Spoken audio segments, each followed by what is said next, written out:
Hello and all, welcome to a Galaxy Man Show interview show. So for my very last guest of this week is this incredible singer and songwriter known by the name of Alyssa May. So I'm about to add Alyssa into the live now. So yeah, here we go. Hi. Hi Alyssa, how's it going? Good. How are you? Yeah, really good, thanks. I just want to say thank you so much for taking the time to join my show, Alyssa. It's such a pleasure having you on today. To people that don't know who you are, if you can give like a bit of backstory about who you are and what you do, and then we'll dive right into the questions. Perfect.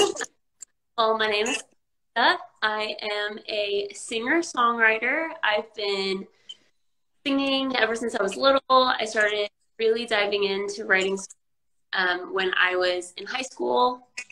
And ever since then, I just have been obsessed with songwriting and everything about music. Awesome. So we'll dive right into the very first question now. So you've created this incredible original song called When You're Not Looking. So what was it like creating this, to create this song, and what's the whole meaning behind this song? So When You're Not Looking, when I was 15, and I wrote it about a time in my life. I know I was really young, but a time in my life where I wasn't really looking for a relationship, wasn't looking for love because I was just in high school having a great time. And then I met a boy and I felt like, oh my gosh, I guess miracles happen when you're not looking. So I wrote a song about that experience. Awesome. So on to my very next question. So you have also created a song called Ghosts. What was it like creating this song? And what's the whole meaning behind this song? So Ghost is probably one of my favorite songs I've ever written. And one of the first lines is the blinking red lights on this street. And I was really inspired one day driving and I saw blinking red lights. I'm like, that's a really creative line. And from there, I kind of took it and thought about how sometimes past relationships can feel a little bit spooky, memories of and ghosts, and I put together and created Ghosts. Awesome. So on to my very next question. So you have also created a song called Not Enough. What was it like creating this song, and what's the whole meaning behind Not Enough?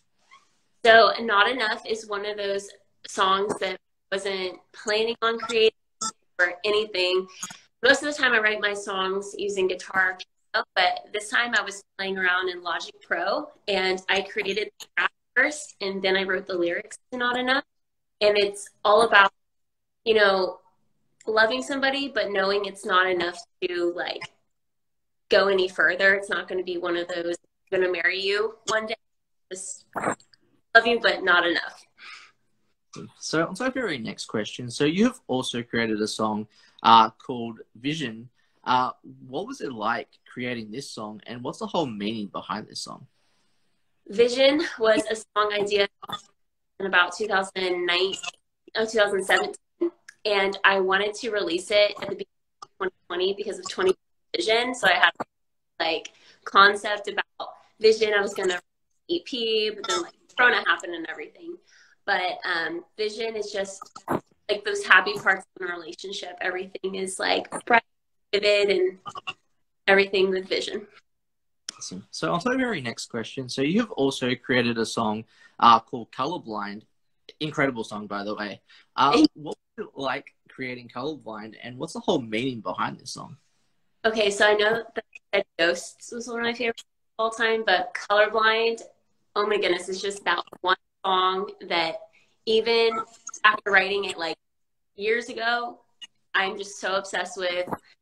And it's funny, I wrote it about a guy who I didn't really date, but we were kind of a thing. I didn't find out until years later that he was colorblind. And I just thought it kind of all made sense. You're colorblind, and that's why you couldn't see how magic our relationship was. And you couldn't see, because I think love is colors and vivid. And it made sense. Oh, you can see how amazing it was because you're colorblind.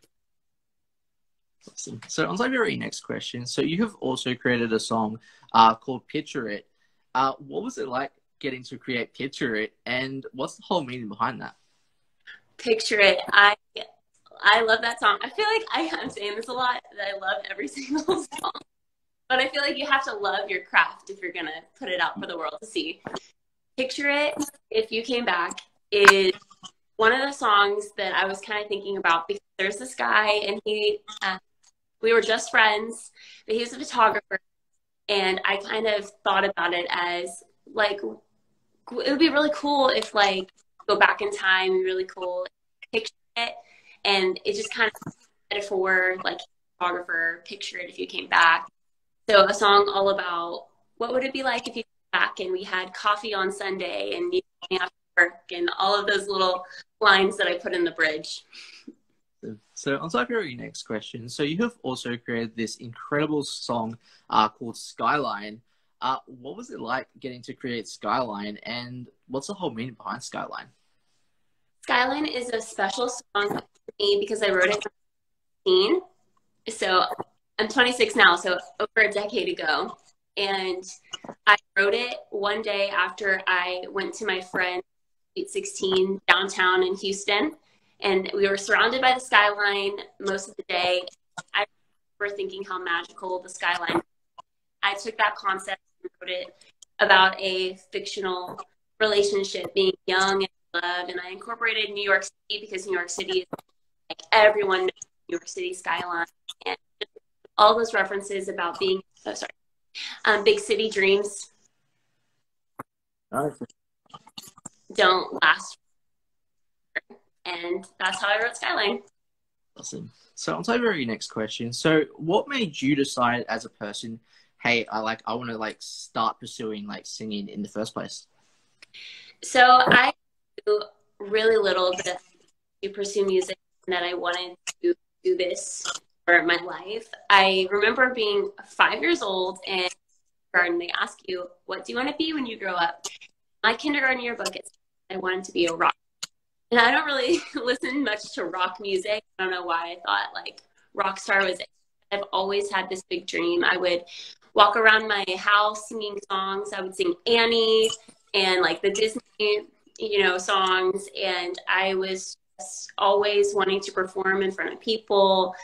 And by the time I was in fourth grade is when I started kind of writing songs, but high school is when I really took it seriously.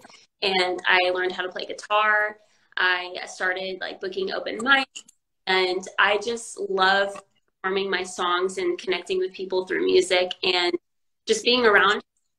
And I just love singing, and I definitely want to do it forever. So also our very next question. So who would be your biggest inspiration in life, music wise? Okay. I feel like that's a really loaded question, but definitely Taylor Swift. Because she started her career when I was in junior high. So I feel like that's a really big in a lot of people's lives. You're 12, 13, 14, kind of lame, trying to figure yourself out. And before I knew of Taylor Swift, I was already writing songs. And people thought it was weird that I wanted to write songs instead of go hang out with them at sleepovers or wanted to perform in front of people. And so when Taylor out and I learned that she wrote her own music, I didn't feel as weird, and I connected to all of her songs instantly. I was in that phase of life. She was 5 years older than me, so a lot of her songs followed me. Whatever she was releasing is what I was doing in my life. I was listening to 50, she released 52 when she released. So Taylor Swift is one of the biggest inspirations of my project. But on the other hand, my great aunt, she wrote songs for Dolly Parton and Johnny Cash, and she is known as the mother of folk. And she has she passed away in 2015, but she was one of my biggest inspirations. And just it's in my blood. I am a songwriter. She's a songwriter. I'm a songwriter. I was meant to do this. So both of them are some of my biggest influences. So on to our very next question. So what does performing music mean to you, especially as an artist? I think performing the best part of doing music, because you see people who are listening to music. You get to make that connection with you. And even though you know them, and not a lot of people know me fully, besides what I put online, we have that connection still. We go through similar experiences. And I think having live shows and performing those is just like a euphoric experience, and getting to do that every weekend. Awesome. So on to your next question. So if you could work with like any top 3 music artists in the music industry, who would they be and why? Okay, well, Taylor Swift, for sure. I want to open for her one day. I feel like that would be incredible. Another artist that I would love to work with is just Dolly Parton, because she's a queen. Of course, she's amazing. Who wouldn't want to work with Dolly Parton? And then the third would probably be like the 75, just because I love their indie, and I just really love all of the music. I think Maddie, he's super cool. So probably 1975. So on to your next question. So what have you learned about yourself as a person, like especially during COVID? I learned that I definitely like to be around people. I don't like being alone and cut off from society. And I learned that it's okay to not be perfect, and it's okay to put things out there, even if it's not 100% how you want it to be. I know a lot of times I don't release music because it's, music industry, top level, it myself. But I feel like the time is now, and we shouldn't need to wait for things to happen. We should go out and just give what we building and keep going. So I find out with COVID that life is short, and that we need to pursue our now rather than, I'll get to it one day. So on to the very next question. So what are like the positive and negative sides into the the music industry, and how do you get through those like negatives as a person? The positives are you get to meet incredible people and connect through music, and we're all kind of on the same journey, people in the music industry. Some of the downsides about the music industry is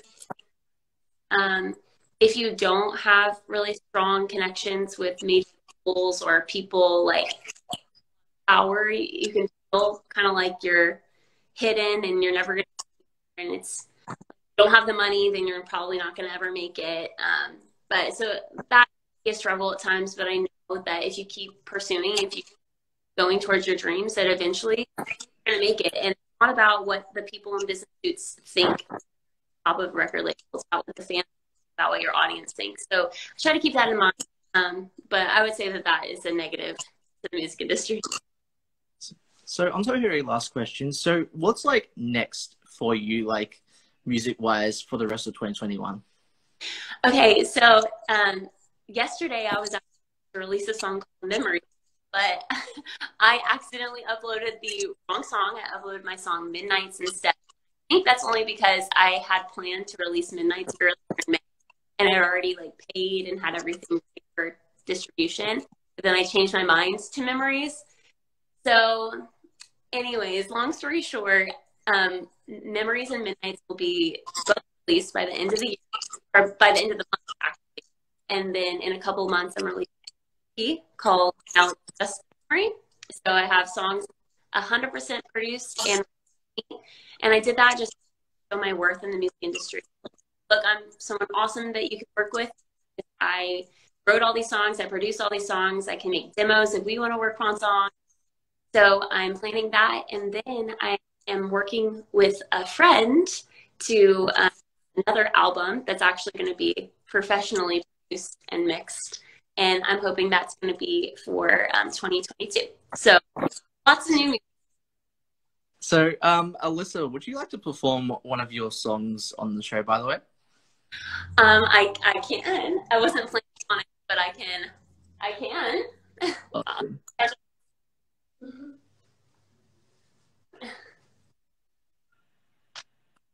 Okay.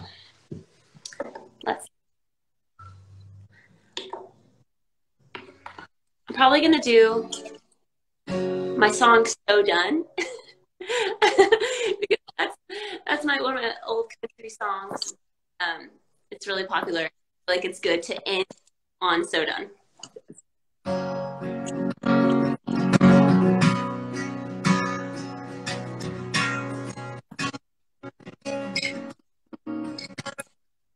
You are the best, most beautiful, and it is about one things.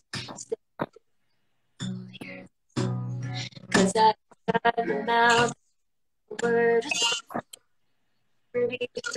at least none or crown.